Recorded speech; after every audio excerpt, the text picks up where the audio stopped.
힐레로 1화 1. 2000여 년 전 바빌로니아에서 태어난 힐레로라는 랍비가 있었다. 그는 20살이 되던 해에 이스라엘로 갔고 그곳에서 두 랍비를 만나 스승으로 삼았다.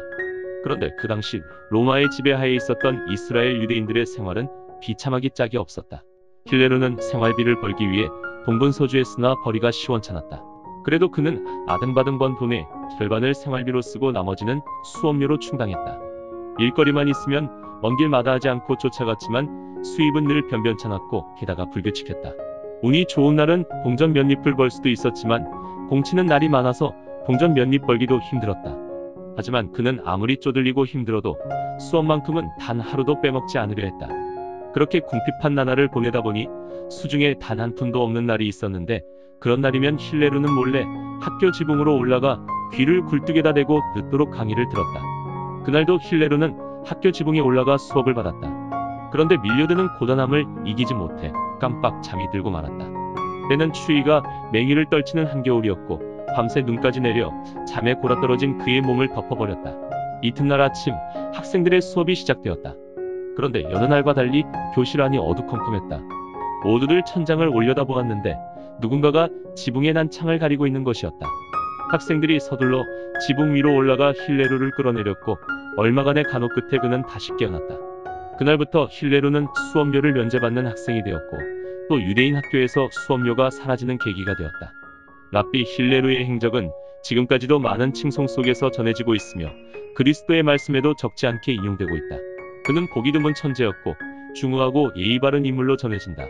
그래서 그가 보여준 불굴의 정신은 오늘날 유대 젊은이들에게 큰 격려가 되고 있다. 힐레로 1화 2. 어느 날 비유대인이 랍비 힐레로를 찾아와 강요하듯이 말했다.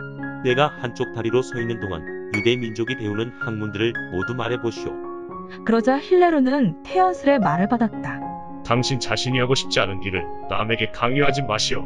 진정한 지혜는 모든 것에 대한 지식이 아니라 살아가는데 가장 필요한 지식과 불필요한 지식과 알 필요가 없는 지식을 구별하는 것이다. 필요한 지식이란 되도록 나쁜 짓을 하지 않고 훌륭하게 살아가는 방법이 무엇인지 아는 것이다.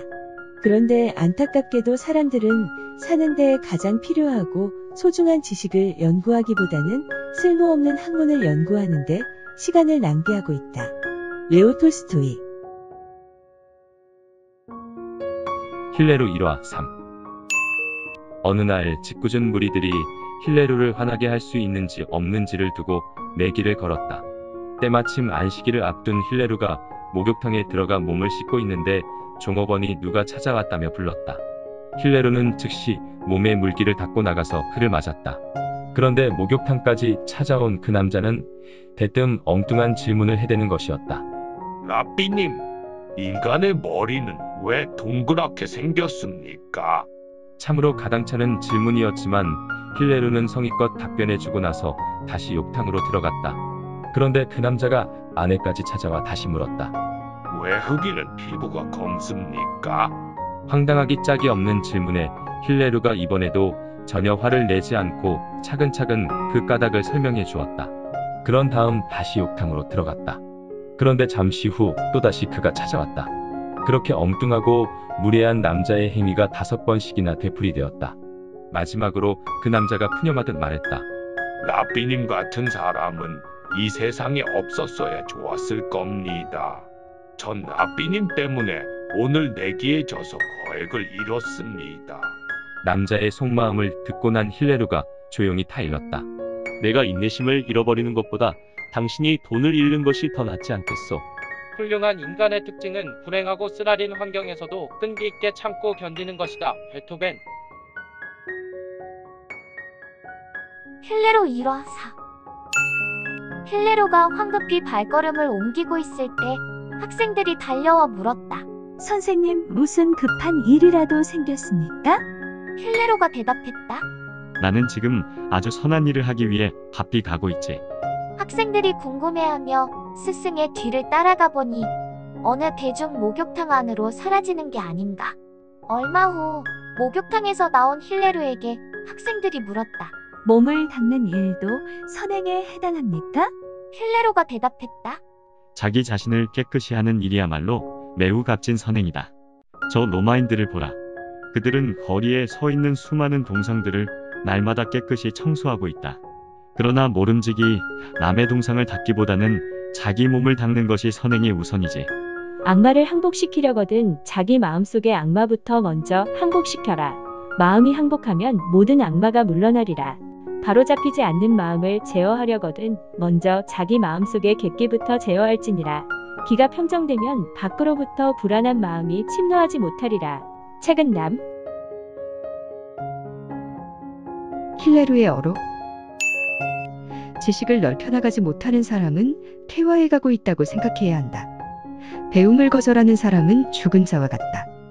수줍음을 타는 사람은 배울 수 없다. 성품이 약한 자는 가르칠 수 없다. 세속적인 일에 현재를 망각하는 자는 지혜를 가질 수 없다. 재능을 단순히 자기 자신만을 위해 이용하는 자는 정신적으로 자살하고 있는 것과 마찬가지다. 다른 사람들 앞에서 자기 지위를 과시하는 사람은 이미 스스로의 인격에 상처를 입고 있다. 상대편의 입장에 서보지 않고는 남을 판단하지 마라. 인내심이 부족한 사람은 스승이 될 자격이 없다. 만약 당신 주변에 뛰어난 인물이 없다면 당신 스스로가 그런 인물이 되어야 한다. 스스로 자신을 생각하지 않는다면 누가 자기를 생각해 주겠는가? 무슨 일이든 지금 당장 서두르지 않으면 영영 기회를 잃어버릴지도 모른다. 인생 최대의 목표는 평화를 사랑하고 추구해 나가는 것이다.